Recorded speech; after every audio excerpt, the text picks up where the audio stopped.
Witness the incredible journey of some of the most powerful vessels in the U.S. Navy as they enter dry dock for essential maintenance and upgrades.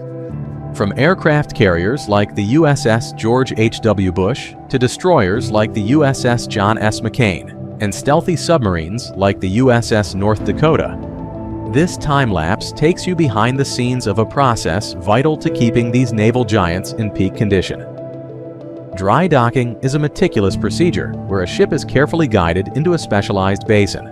Once in place, the water is drained, leaving the vessel fully exposed above the keel. This allows crews to inspect, repair, and upgrade the ship's hull, propulsion systems, and other critical components that are impossible to reach when it's afloat. Whether it's repainting the hull, replacing parts, or modernizing systems, every step ensures these vessels are ready for their next mission at sea. Sit back and enjoy this mesmerizing time-lapse of precision engineering and teamwork that keeps the U.S. Navy's fleet battle-ready.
you.